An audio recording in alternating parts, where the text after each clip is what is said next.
Hi y'all, I want to talk briefly about indexing. I was at Turning Southern Style and I had an opportunity to pick up a indexing wheel.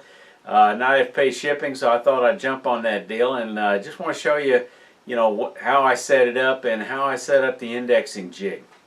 So here's the wheel I got. It's it's 12 inches in diameter. It's cut for a 1 1/4 inch lathe, exactly fit to my Powermatic. It's got 1, 2, 3, 4, 5, 6 rows of holes of different sizes, of different divisions, so it gives you most any combination you'd use for indexing. And here's how this thing works. It slips over your spindle stock, and this thing is cut very precision on a CNC machine, so it fits very well. Then your chuck goes on top of it to hold it in place. So some of y'all may be completely unfamiliar with indexing. So the purpose of it is so you can scribe lines in a number of different areas, or divide this into an equal number of sectors for embellishing, carving, something like that. This may give you a better feel for it. If you were doing something like this and you want to lay out how you're going to, how many binds you're going to put on it. So to accomplish that, I made this little platform table out of plywood and a dowel. It's going to be just used for setting up against here. And once I could scribe a line along here, then I can move the appropriate number of holes and draw another line. Now the challenge, once you have the work on here, is setting these indexes, so you need some type of mechanism. And fortunately, I was at demonstration at my club just recently, and one of the members demonstrated how he set up his jig. So I decided I'd make one similar to that. So let me show you how I'm doing that. Basically, you need some type of L unit. So I'm using 2x4, making a clamping block with a knob on it to clamp it down on the bedway. I need to put a little epoxy on this carriage bolt. This is I believe a 5/16 inch carriage bolt, and I had used this locking mechanism. This cross piece is designed to just fit within your bedway. Next thing you need is some type of way to hold a pin in here, and there's different ways of doing it, but his was pretty slick. He used a thin sheet of aluminum, and I just happened to have a piece of aluminum that came out of some type of leg brace from my mother-in-law, and I wasn't sure what I was going to do with it, but I set it aside, and lo and behold, here it is. So it fits. Let me show you a little different view. I'll show you a close-up of this indexing pin that I fabricated out of a 1/4 inch bolt. But I've got a slot down here. I've still got to drill a hole in the bottom. A slot goes down in here. I'm going to drill a hole here and put in a screw so this will pivot a little bit. And I've also got to cut it off. And then you orient this thing with just enough tension that you can pull this out and move it into a hole, and it holds in place, so it doesn't need to be a spring. The flexibility in the shaft acts as kind of a spring to hold it in place. Let me show you a close-up of this detent pin. So basically I drilled a hole in this thin sheet of aluminum. I use this 1/4 inch bolt. This is the trickiest part, is you have to take this thing down in size to fit the appropriate holes in your indexing wheel. In my case, about 5/32 of an inch. So I could use these nuts to tighten them all up in here, and then I put it in a, well, might be easier for me to, it's pretty tight.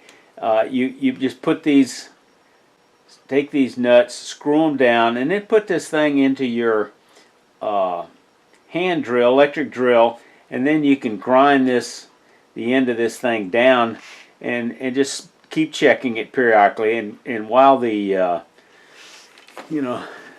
basically while your drill is spinning, you hold it against a CBN, not a CBN wheel, but a stone wheel, and just keep checking it to make sure you get it to the right size. And now this thing, again with its flexibility, it just flexes in and out to go into those pinholes. So my next task, this arm is going to fit in here like this with some movement. To hold it in place, I'm just simply going to use this 2.5 inch screw that doesn't have any threads at the top, and that'll be below the slot. So I have to drill a hole through here and through here to hold this pin for this to pivot on.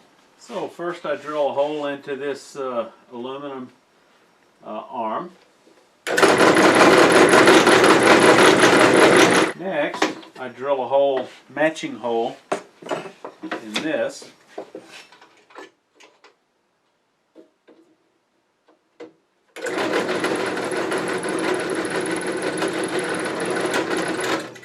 I drilled the hole in here for this, and that was a good size to allow for the threads to bite, but in this one I had to enlarge the hole with a slightly larger drill bit.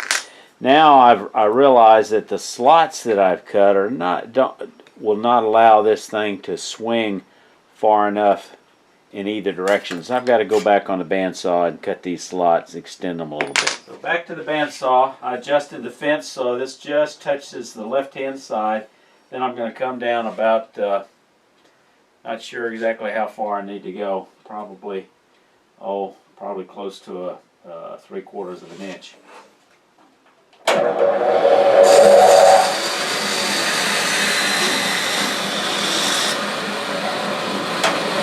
Now I simply bump the fence back a little bit till it hits the other side.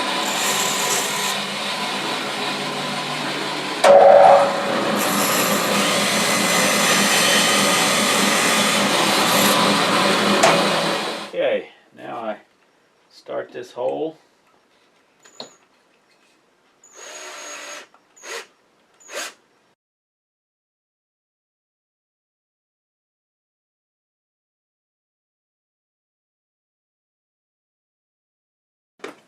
And see if I can't get this pin to line up.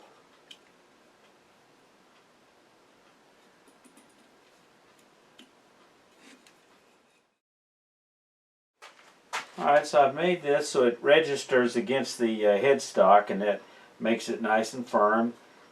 This pin will now swing freely. I just bent it a little bit so it has just a little bit of snugness, and that'll hold that in place. So if I have to move it from this dot over, I'd count however many I need, and that holds it into place while I do indexing. I'm going to have to probably make me a apparatus to hold a pencil to draw it, but you know, there's where I am. Okay, you can get these indexing wheels from multiple places. I got this one from chefwarekits.com. I paid for it. Wasn't a gift to me. They also sell an indexing pen system.